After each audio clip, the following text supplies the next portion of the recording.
Oning gawit site bro nila Poke bro. 01/19/26 ang date, adlaw nga Domingo. Oning nga site, pag adto na mo sa site bro, muna akong una gitarget. Naidako kayong buaya dire or palihid na tanawon, pero buaya gud siya porma. Sumo ni ang BM o Big Boulder Marker bro.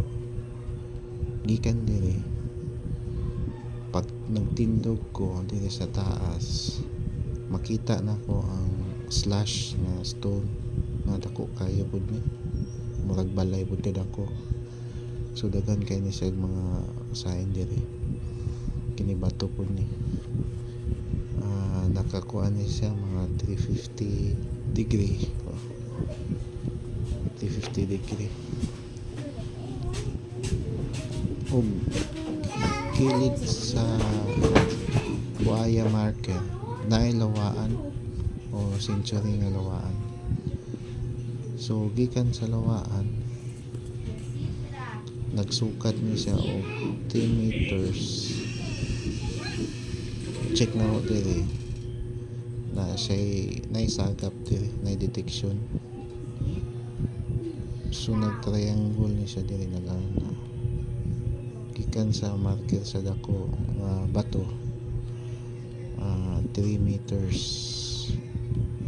Napod siya landmark sa kilid nga na spoke or dot o load indicator di sa kilid, ug napod siya diri yung distance nga nagahatag siya ng slash diri 1, 2, 3 slash means 3 or 9 feet.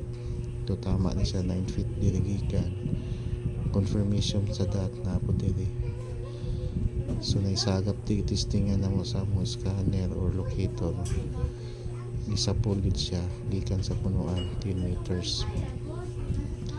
Gikan po diri, gisubay na po nako diri 90 degrees. Nami nabangga nga stone nga nag stone diri. Gikan diri gisukat nako 10 meters na diri isa, mga 10 meters, pero decoy negative decoy ni decoy ang sagap. So na isa kani dili ni decoy, gamay lang ni 4x4. So isa na po bearing na po ko dire 330 degree ni siya gikan sa kahoy sa BM. Gikan na po sa BM 360 degree ang BM, 360 degree ang BM north. Nagka cross line Korean cross line 21 meters. Nakita na mo ang flat stone marker nga nag-indicate po siya sa mapa or map stone. Nadi gibutang niya nga na-click daw nga straight, so confirmation na agad sa unahan. Kita na mo nga nagway nga click or sapa nga gamay. So gikan diri walay item kay gold locator man ang gamit na mo, wala, negative siya. So diri gi-check na ko kay na may old tree gikan sa flat stone. Na bearing ko og southwest, kita na ko ang old tree nga gitawag ni og yelohan man daw ni, hiluan o yelohan. Kan sa hiluhan na diri sagap isa na sagap diri, pero gi-check na mo decoy item yapon siya na isa diri gikan sa hiluhan. Ni bearing ni diri flat stone, so nasagap na mo ni, pero wala decoy.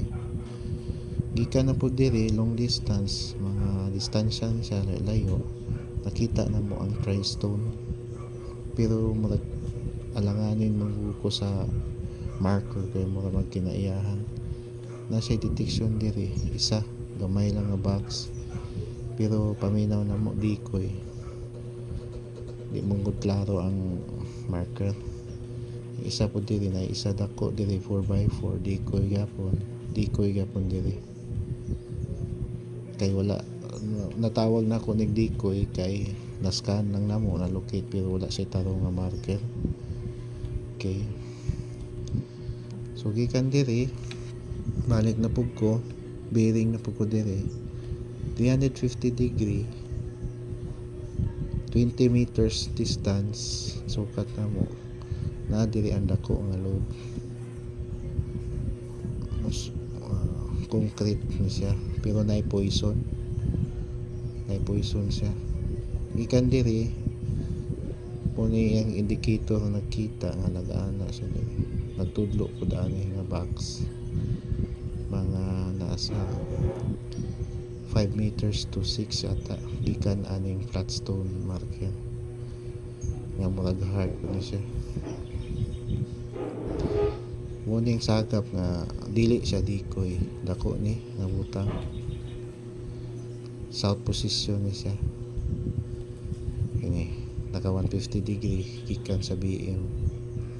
Human balik na punta diri wala ko'y makita, wala na ko nagsulbi di banda, posible nga og Korean ni siya natin mabangga na dakong bato na din dakong butang nila pod, dakong butang long distance ni siya kani long distance mo na pod niyang ka-triangulate ani na, so nag-triangle na sila. Okay, dili po nag-triangle ko ni siya na. So balik ta, okay, ukit na namo ang 150 degree na item, 160 degree na item, southeast na item o south na item, pero wala ko ganahe diri kay murag decoy man. So decoy kay wala ay tarong nga mga marker, so makuha na to nga decoy, pero sa locator good siya. Gikan diri sa kuha na pod nibiring ko og mga northeast, 45 degree to 50 degree to 30, di na ko malukit pero solvol ko nga 45 degree siya dapit banda, so northeast siya. Di sa northeast may sagap under sa kani mo'y pinakanindot, taklubo siya nga naay dot, tapos na siya distance nga 9 feet under lang ni. So mo ni bro kini ang akong ipauna kay mo ni ang giveaway ni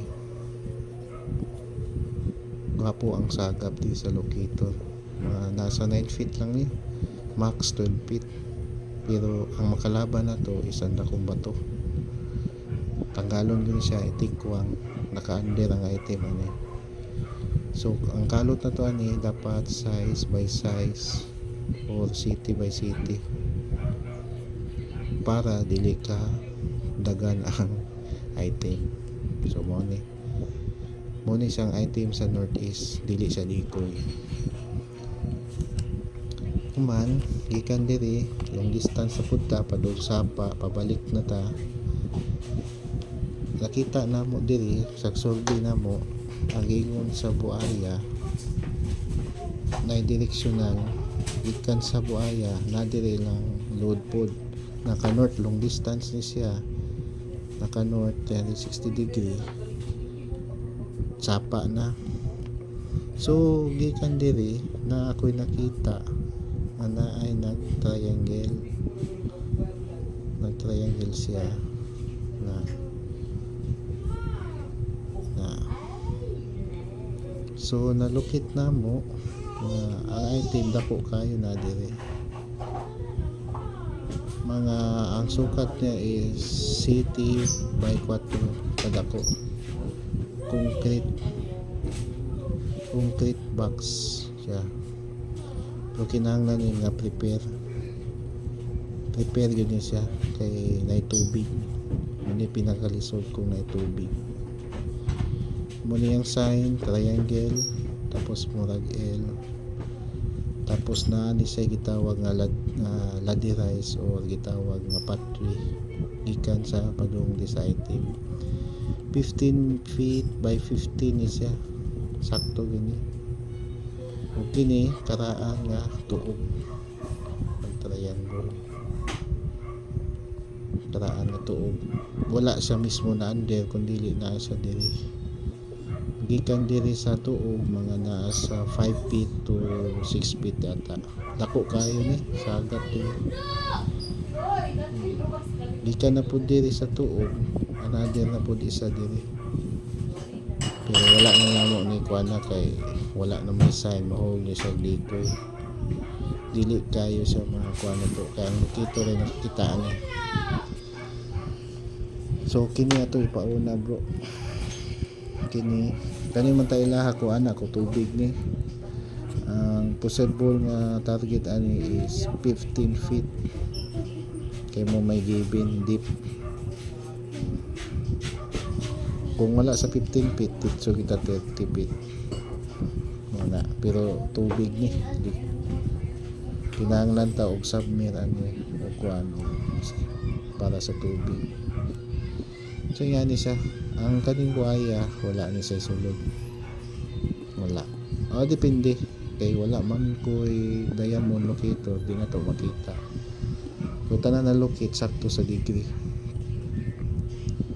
muna siya salamat kayo sa tanaw ninyo ani